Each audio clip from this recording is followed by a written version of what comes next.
Ceci est un livre audio autogénéré par Google. La ville et ses périphéries. Un conflit inévitable? Copyright L'Harmattan, 2011. 5 à 7 rue de l'École Polytechnique, 75 005. Paris http://www.librairieharmattan.com. Diffusion.harmattan@wanadoo.fr. harmattan@wanadoo.f. ISBN 978 2 296 56 443 5. EAN 9 782 296 564 435. Dominique Oudot. La ville et ses périphéries. Un conflit inévitable? L'Harmattan. Remerciements. Je tiens à remercier le professeur Jean-Baptiste Humeau pour ses précieux conseils. La richesse de ses commentaires et la finesse de ses observations m'ont accompagné et inspiré tout au long de mes recherches. Qu'il trouve ici l'expression de ma profonde gratitude. Je n'aurais pu réaliser cette étude sans le soutien de mes proches. J'ai la chance d'être entouré d'une famille à qui je dois beaucoup. Mes pensées vont en particulier à Bénédicte et à mes 3 filles, Julie, Caroline et Marie. Introduction. L'agglomération urbaine du début du XXIe siècle n'a plus grand-chose à voir avec celle qui prévalait 30 ans auparavant. L'étalement résidentiel, le desserrement des activités et des équipements, l'affirmation de pôles périphériques rendent, sur le plan fonctionnel, les cadres urbains communaux très largement dépassés. Les villes dessinent des aires de plus en plus vastes, sur lesquelles elles exercent des influences multiples. Ces aires connaissent d'importantes transformations sociales, économiques et paysagères liées à l'intensité des flux que la ville attire ou émet. Les relations qui structurent les aires d'influence urbaine sont d'abord celles des habitants qui travaillent, achètent, construisent, s'instruisent. Elles sont celles des entreprises qui s'y implantent et s'y développent. Elles sont également celles des collectivités territoriales et EPCI, établissements publics de coopération intercommunale, qui aménagent et équipent les territoires. Or, jusqu'aux années 90, ces espaces aux limites incertaines étaient marqués, sur les plans politiques et institutionnels, par la prépondérance du cadre communal et de sa logique, forte concurrence entre les communes. Ils étaient aussi caractérisés par le faible intérêt porté aux périphéries par les villes-centres, et plus particulièrement, aux campagnes environnantes. Aujourd'hui, vivant dans l'ombre de la ville-centre, beaucoup de communes de banlieue et surtout du périurbain ne conservent en réalité qu'une apparence d'autonomie. En effet, leurs ressources financières sont généralement limitées, peu de taxes versées par les entreprises dans les communes périurbaines et de banlieue résidentielles. Ces communes peinent à satisfaire aux demandes des habitants, en particulier celles émanant des néo-ruraux, qui exigent des équipements et des services de type urbain, halte-garderie, crèche, cours de tennis. Depuis les années 90, de grandes réformes législatives sont engagées pour relancer l'intercommunalité. La loi du 12 juillet 1999 relative au renforcement et à la simplification de la coopération intercommunale, loi Chevènement, remplace les communautés de villes, 1992, par les communautés d'agglomération et modifie le statut des communautés de communes, 1992, et des communautés urbaines, 1966. La loi d'orientation pour l'aménagement et le développement durable du territoire du 25 juin 1999, loi Voynet, relance la politique de pays introduite en 1995. Enfin, la loi relative à la solidarité et au renouvellement urbain du 13 décembre 2000, loi SRU ou loi Guesso, met en place les schémas de cohérence territoriale, SCOT. Si les ambitions affichées par le législateur étaient de mettre en cohérence la ville, de réduire les disparités intercommunales, de promouvoir le développement durable de la ville, tout en réalisant des économies d'échelle, on peut se demander si l'intercommunalité d'aujourd'hui a vraiment marqué une rupture avec le modèle antérieur. De nombreuses questions se posent. L'intercommunalité permet-elle aux élus communaux de penser l'aménagement et le développement des villes, et d'agir à l'échelle de leur dimension fonctionnelle, l'ère d'influence urbaine, et non plus seulement politique, la commune? Dans quelle mesure l'intercommunalité permet-elle de rapprocher la ville et ses périphéries? Les élus des villes-centres et des communes périphériques peuvent-ils alors partager les mêmes perspectives de développement? Comment comprendre l'adhésion des élus périurbains, voire ruraux, à des intercommunalités urbaines, communautés urbaines ou d'agglomération, pays urbains, SCOT urbains? Les relations unissant la ville-centre aux autres communes de l'agglomération sont empreintes d'une grande ambiguïté. Forte de ses moyens financiers et techniques, la ville-centre exerce un incontestable pouvoir de séduction sur les élus des communes les plus proches. Mais dans le même temps, le rapprochement vers la ville-centre suscite bien des inquiétudes. Les communes de la périphérie craignent en effet de perdre leur autonomie fiscale et politique ainsi que leur identité. Le regard porté par les élus des villes-centres sur les communes périphériques est tout aussi ambivalent. Espaces disponibles pour implanter des équipements sensibles, incinérateurs, aéroports. La périphérie est aussi pour la ville-centre l'espace qui draine une partie de sa substance économique, desserrement des activités humaines, exode urbain et culturel, implantation de cinémas multiplex, de salles de spectacle. La question des charges de centralité illustre pleinement l'ambiguïté du rapprochement entre la ville-centre et sa périphérie. Par le biais de l'Association des maires de grandes villes de France, AMGVF, les élus des grandes villes-centres insistent sur le fait qu'ils ont à supporter l'essentiel des charges de centralité. Les élus des communes périphériques, quant à eux, craignent de voir les déficits d'exploitation des grands équipements sportifs et culturels mutualisés par la communauté urbaine ou d'agglomération. L'intérêt des élus à s'impliquer dans le processus intercommunal dépend partiellement des types de communes dont ils sont issus. Dans une communauté urbaine ou d'agglomération, les élus de la ville-centre peuvent avoir intérêt, ne serait-ce que pour des raisons financières, à s'appuyer sur la structure intercommunale pour mener à bien de grands projets les concernant directement, par exemple la réalisation d'une ligne de tramway dont l'un des objectifs est de stimuler le commerce de l'hypercentre. Inversement, dans une commune riche, par les taxes versées par les entreprises, mais peuplée de gens peu fortunés, fort pourcentage de logements sociaux, les élus appréhendent l'intercommunalité avec une certaine réserve, car elle les prive mécaniquement de surplus de ressources financières liées à l'instauration de la taxe professionnelle unique, TPU. La taxe professionnelle, supprimée en 2010, est aujourd'hui remplacée par la contribution économique territoriale, CET. Quels sont les effets de l'intercommunalité sur l'organisation territoriale des aires d'influence urbaine? Dans la mesure où les données sociales et politiques influent sur les découpages des intercommunalités et la nature de leurs projets, on peut se demander en retour si l'intercommunalité, par les projets qu'elle met en place, n'exerce pas aussi une influence sur les dynamiques socio-spatiales. Les intercommunalités peuvent-elles s'ériger en de nouvelles territorialités? Mais est-il réellement possible d'évaluer un effet intercommunal 1? Cette question présente en effet trois difficultés. La première consiste à identifier à coup sûr l'effet intercommunal. Dans certains projets, il est difficile de distinguer la part revenant aux intercommunalités de celle revenant aux collectivités territoriales, communes, départements, régions, tant les cartes paraissent brouillées, maquis syndical, imbrication des financements. La deuxième difficulté tient au caractère encore relativement récent de l'intercommunalité.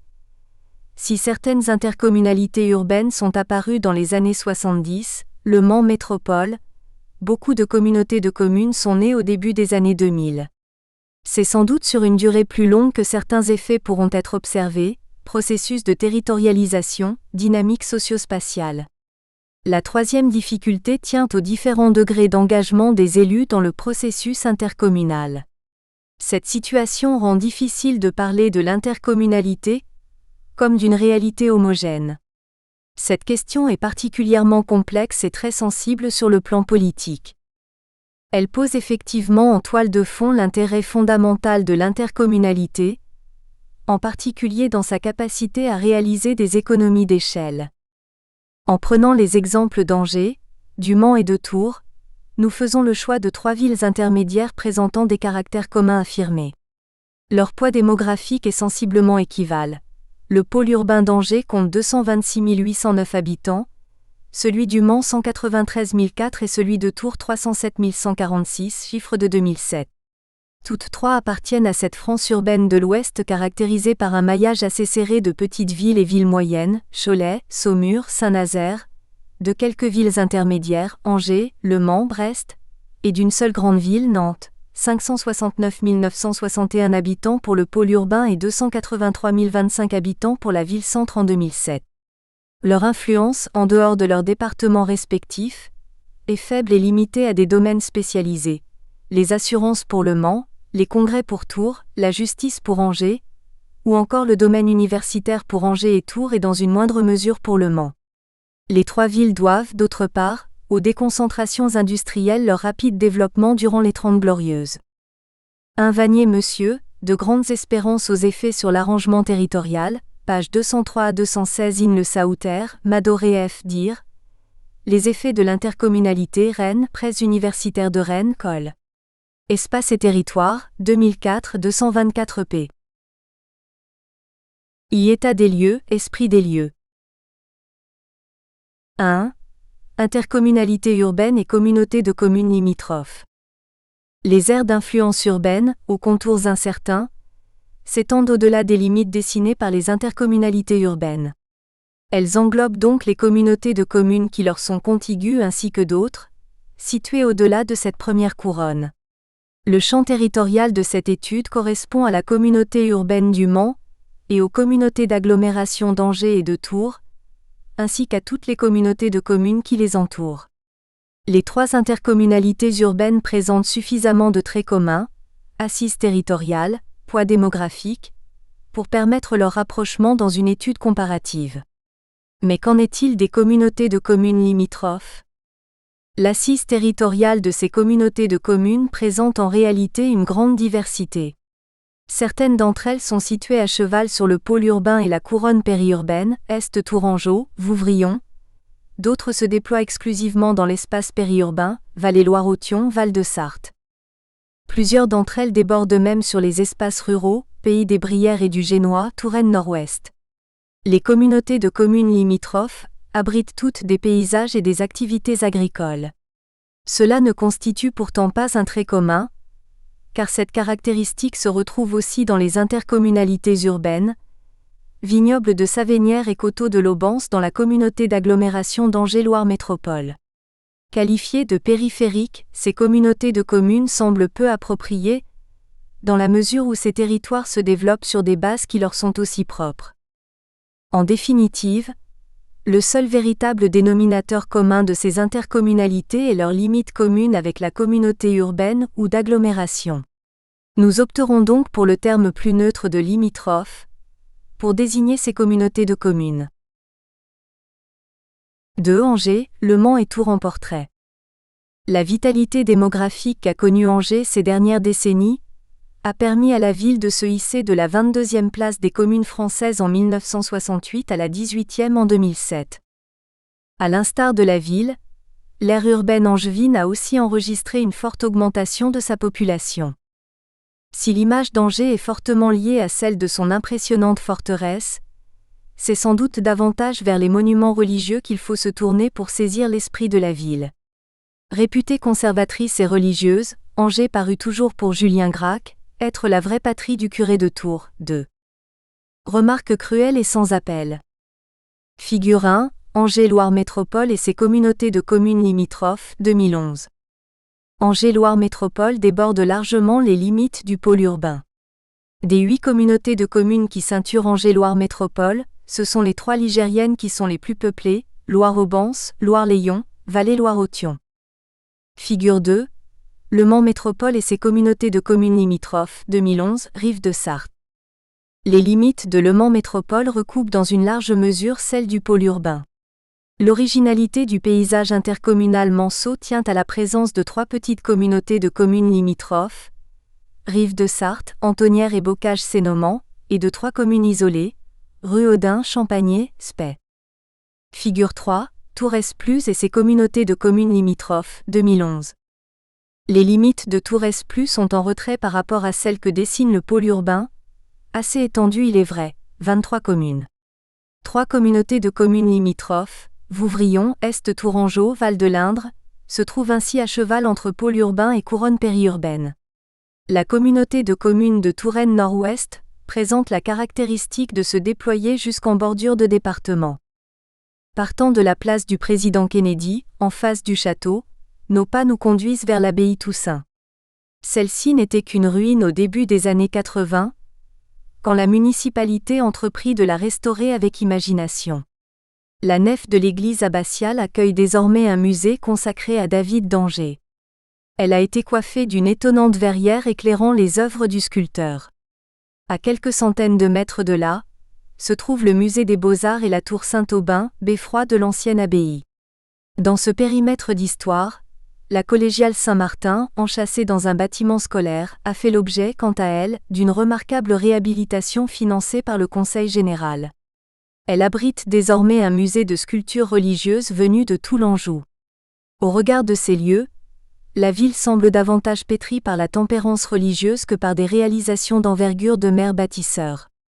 Les élus de droite comme de gauche semblent s'être donné le mot pour mettre en valeur églises, chapelles et abbayes, quitte à les détourner de leur fonction d'origine, abbaye Toussaint, collégiale Saint-Martin, abbaye Saint-Aubin. Ce conservatisme patrimonial n'empêche pourtant pas l'expression récente de gestes architecturaux forts, comme le démontre la création du quai, et dans une moindre mesure du centre des congrès. Face au château et solidement entarimé en bordure de la Maine, cet impressionnant navire d'acier, de verre et de béton veut s'imposer comme un lieu de création et de diffusion pour tous les arts et tous les publics à l'échelle de l'ère urbaine. Revenant sur nos pas, nous empruntons la rue Saint-Aubin qui nous mène vers la place Sainte-Croix. Au milieu de la place, trône la statue de Monseigneur Frépel. Sur son socle une simple inscription, à Monseigneur Frépel l'Anjou. Évêque d'Angers en 1869, ce défenseur de la monarchie est aussi le créateur de l'Université catholique de l'Ouest. Il faudra attendre près d'un siècle pour qu'une université d'État puisse s'installer en 1966 dans la banlieue nord-ouest d'Angers, à distance respectable de la Cato. Les rues haussmanniennes de Chaperonnière et de la chaussée Saint-Pierre donnent une allure très urbaine au centre de la ville d'Angers. L'encombrement de la place du Ralliement, aujourd'hui en travaux pour cause de tramway, confirme cette impression. Les terrasses de café, confinées sur un seul trottoir, sont amenées à s'étaler sur une place rénovée où elles étaient jusqu'à présent plus tolérées qu'accueillies. Angers est une ville bien sage où règne la mesure. Entre 1999 et 2007, l'aire urbaine d'Angers connaît une croissance démographique inférieure à la moyenne départementale.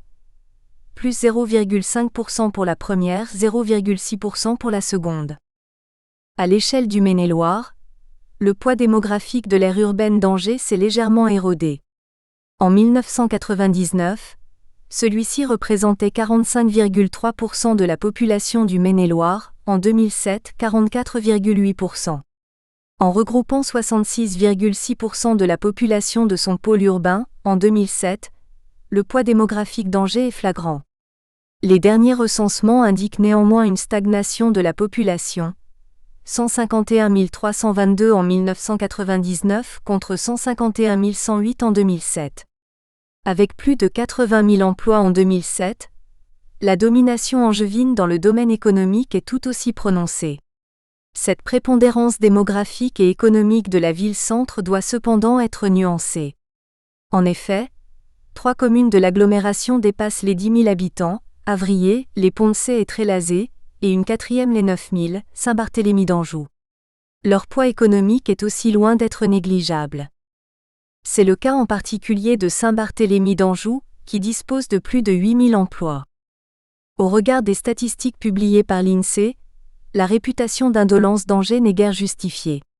Le recensement de 2007 révèle néanmoins une pause dans la croissance démographique.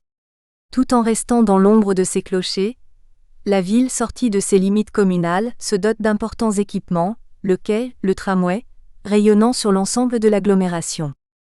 À l'échelle de son aire d'influence, le Mans pèse sur les plans démographiques et économiques d'un poids considérable. Cette domination s'inscrit dans un contexte démographique marqué par un déficit migratoire de la ville-centre entre 1968 et 2007. Venant d'Angers par le train et nous approchant du Mans, notre regard est soudainement accroché par une longue silhouette grise. Ce sont les Tours et les Barres d'Allonne, communes de la banlieue mancelle. Plantées dans le bocage, Elle marque une rupture si franche entre ville et campagne qu'on imaginerait facilement des vaches paître à leurs pieds. La commune, qui n'était qu'un village au début des années 1950, a vu sa population augmenter brutalement. Avec plus de 15 000 habitants lors du recensement de 1974, Allonnes était alors devenue la seconde commune la plus peuplée du département. Le train longe pendant quelques instants la Sarthe. De l'autre côté de la rivière, la cheminée de l'incinérateur de la Chauvinière domine un paysage d'entrepôts et d'usines. Le Mans garde les traces de sa fonction industrielle. L'automobile et la mécanique ont été ses activités phares. Dans les années 70, Renault employait plus de 10 000 travailleurs.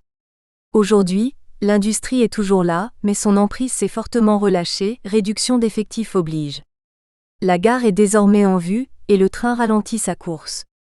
Au loin, se dessine la butte allongée du Vieux-Mans d'où émerge la silhouette massive et pourtant gracieuse de la cathédrale Saint-Julien. À la descente du train, notre regard saisit le nouveau quartier d'affaires Novaxis.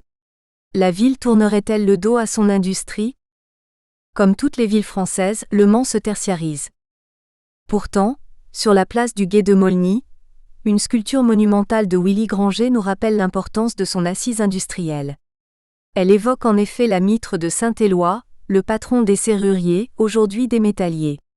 Une inscription indique que c'est une œuvre offerte par les métalliers sartois à la ville du Mans, inaugurée le 25 novembre 2000 par Robert Jarry et Noël Perramayou, président des métalliers sartois. Un peu plus loin, nous devinons quelques mancelles. Ces petites maisons, avec un simple rez-de-chaussée ou avec un étage, disposent toutes d'un jardin à l'arrière. La simplicité des demeures nous rappelle l'origine rurale de leurs propriétaires qui ont quitté la terre pour travailler au chemin de fer. Mais pour aller vers le centre, c'est vers le nord de la gare qu'il faut nous orienter. Le hall de la gare est décoré d'une peinture murale, dont l'un des panneaux représente les 24 heures du Mans. Le boulevard Jean Jaurès, qu'emprunte le tramway, nous amène vers la statue de Léon Bollée, 1870 à 1913. Ce pionnier de l'automobile était à la fois un inventeur et un constructeur. Il lança en particulier la fabrication de la voiturette, un tricycle à moteur à essence. Intéressé aussi par l'aviation, il invita l'Américain Wilbur Wright à venir faire des expériences aériennes. Nous passons ensuite devant l'église Notre-Dame de la Couture avec sa façade gothique flanquée de 2 tours inachevées. Poursuivant par la rue Levasseur, nous arrivons sur la place de la République. Celle-ci nous apparaît sans cohérence. Sur le côté ouest de la place, un magasin Monoprix côtoie la chapelle de la Visitation, édifice baroque du XVIIIe siècle. En face, s'offrent à notre regard les immeubles des années 1960 et 1970 de la percée centrale qui, bordant l'avenue du Général de Gaulle, forment un canyon urbain bruyant et sans charme. Un lacis de rues piétonnes débouche sur la place des Jacobins. Celle-ci, très vaste et occupée par un parking, accroît l'impression de manque de cohérence du tissu urbain. Sur un côté de la place, se dresse la cité judiciaire et une galerie commerçante construite dans les années 90. De l'autre côté s'élève le chevet de la cathédrale Saint-Julien avec ses arcs-boutants ornés de pinacles, véritable chef-d'œuvre de l'architecture gothique. Au coin de la place, vers le Vieux-Mans, la volonté aératrice des municipalités a conduit une nouvelle fois à tailler dans la ville. Un tunnel, achevé en 1877, traverse la colline du Vieux-Mans. Il permet de relier la place des Jacobins au quai de la Sarthe. Le boulevard Rostov-sur-le-Don, plus récemment ouvert, sépare la vieille ville de l'ancienne imprimerie Monnoyer, devenue un musée archéologique en 2009. À proximité du bâtiment, une sculpture de Landowski 1920 attire le regard. Dédiée à Wilbur Wright et aux précurseurs de l'aviation, elle représente l'élan de l'homme vers le ciel. Située à mi-pente sur la colline du Vieux-Mans, la paisible place Saint-Pierre est bordée de vieilles maisons et par l'hôtel de ville, un bâtiment du XVIIIe siècle. Elle apparaît comme un îlot de silence. La place annonce un autre visage de la ville, celui de la flânerie et non plus de l'agitation, celui de la conservation du patrimoine et non plus des opérations d'urbanisme aux qualités très inégales. À l'image de la place, le reste du Vieux-Mans a aussi été très largement restauré. Récemment, certaines de ces rues et certains de ces monuments ont même été mis en scène dans un étonnant spectacle de son et de lumière, La Nuit des Chimères. La cité Plantagenet semble porter les espoirs d'une municipalité voulant donner désormais une autre image du Mans, celle d'une ville séduisante et touristique où l'on aimerait s'arrêter. Avec ses 304 938 habitants en 2007, l'aire urbaine mancelle regroupe 54,7% de la population du département. Entre 1999 et 2007, la population de l'aire urbaine s'est accrue de 11 844 habitants. L'agglomération mancelle est caractérisée par la position hégémonique de sa ville-centre. Celle-ci regroupe en effet près des 3/4 de la population de son pôle urbain, 144 164 habitants sur 193 004 habitants en 2007. S'étendant sur plus de 5 200 hectares, le Mans dispose d'un vaste territoire supérieur à celui de Lyon. Cette étendue a permis de réunir sur le territoire même de la commune l'essentiel de la population et des activités de l'agglomération. 88 670 emplois en 2007. Allonnes, la plus importante commune de la banlieue mancelle, 11 152 habitants en 2007, regroupe près de 6 000 emplois, 2007. À l'image de son agglomération, le Mans présente un solde migratoire déficitaire. Celui-ci est constamment négatif depuis 1968. Marqué par un faible dynamisme démographique, l'aire urbaine du Mans est fortement dominée par sa ville-centre, tant sur le plan économique que démographique. Étroitement associée à son activité industrielle aujourd'hui déclinante, la ville tente d'imposer une autre image d'elle-même, celle d'une métropole verte, tramway, arche de la nature, située à moins d'1 heure de Paris par le TGV. Avec 307 146 habitants en 2007, l'aire urbaine de Tours regroupe plus de la moitié de la population du département. Mais, au sein de cette aire, la ville-centre avec 136 578 habitants en 2007 est minoritaire sur le plan démographique. C'est sans doute du haut de la tranchée, un large boulevard incisant le coteau nord de la Loire que Tours se laisse le plus facilement découvrir. La ville est pleine de promesses. En contrebas, se détache sur le fond ocre et bleu de la Loire le blanc patiné du pont Wilson. Dans son prolongement, un axe sans fin transperce la ville jusqu'au-delà des rives du Cher. Le plan de Tours frappe par son équilibre et sa géométrie, s'y repérer semble aisé. Nous franchissons alors la Loire. De l'autre côté du pont, juste sur la gauche, se trouve la bibliothèque municipale. Cet imposant cube des années 50 est coiffé d'un toit de forme pyramidale. Le bâtiment est coincé entre la Loire et le boulevard André Malraux, son accès pour les piétons paraît bien malaisé. Délaissant les quais, nous empruntons la rue nationale pour nous enfoncer dans le centre de la ville. L'artère est très commerçante, mais les immeubles qui l'abordent, dans un style uniforme d'après-guerre, paraissent un peu froids. Sur notre droite, un panneau nous invite à découvrir le vieux Tours, lequel, plus animé que le vieux Mans, est aussi moins intime. Restant sur la rue nationale, nos pas nous conduisent vers la place Jean Jaurès où convergent les boulevards Béranger et Heurteloup et l'avenue Grammont. La place, engorgée par la circulation, dessine un hémicycle orné de parterres fleuris et de 2 bassins avec jets d'eau. L'ensemble particulièrement soigné nous rappelle que nous sommes ici dans le jardin de la France. L'endroit est très animé. Les Tourangeaux semblent tous s'y être donné rendez-vous. Les terrasses de café débordent largement sur de vastes trottoirs ombragés. Il s'en dégage une ambiance de boulevard parisien. Aux angles de la rue nationale, s'élève à gauche le palais de justice et à droite l'hôtel de ville. Ce dernier, construit entre 1896 et 1904 par Victor Laloux, frappe par son caractère monumental. En remontant le boulevard Heurteloup, notre regard est attiré par un étrange promontoire. C'est la visière de la casquette du Vinci, un extraordinaire palais des congrès signé Jean Nouvel. Le bâtiment est impressionnant, mais l'emploi du verre et de l'aluminium lui confère une certaine légèreté. En face, de l'autre côté de la place du Général Leclerc encombrée par les bus, les taxis et les automobiles, s'élève la gare monumentale de Tours. Signée également Victor Laloux, elle n'est pas sans rappeler la gare parisienne d'Orsay dont il fut aussi l'architecte. Les voies qui partent de cette gare en cul-de-sac semblent arrimer la ville à Paris. Nombreux sont les Tourangeaux qui, chaque matin, vont rejoindre l'agglomération parisienne pour y travailler. Tours a décidément l'air d'une capitale. Elle ne l'est pourtant pas, même pour sa région, Orléans lui ayant ravi le titre. Avec un taux de croissance annuel de 0,7% entre 1999 et 2007, la population de l'aire urbaine de Tours est passée de 376 131 à 397 010 habitants. En 1999, la population de cette aire urbaine représentait 67,8% de celle du département contre 68% en 2007. Le pôle urbain de Tours a aussi connu une croissance démographique soutenue. Entre 1999 et 2007, il est passé de 297 habitants à 307 146 habitants, soit un gain de 9 707 habitants. Avec 136 578 habitants, la ville-centre abrite moins de la moitié de la population du pôle urbain, 44,4%. Cet équilibre démographique entre ville-centre et banlieue s'explique 23 par le nombre relativement élevé de communes de banlieue, elles sont 22, ainsi que par la présence de 5 communes de plus de 10 000 habitants et de 2 autres s'en approchant. Ces 7 communes regroupent à elles seules plus de 110 000 habitants. L'augmentation de la population a été un peu plus importante dans la banlieue que dans la ville-centre.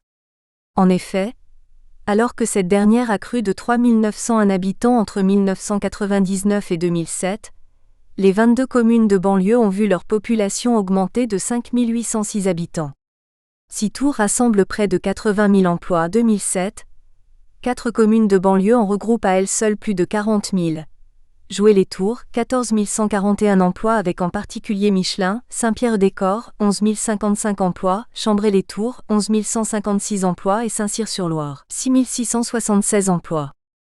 Après avoir connu une forte expansion durant les années 1960 et 1970, Tours s'est peu à peu assoupi. Entre 1975 et 19... Nous espérons que vous avez apprécié cet aperçu. Pour continuer à écouter ce livre audio sur Google Play Livres, utilisez le lien dans la description de la vidéo.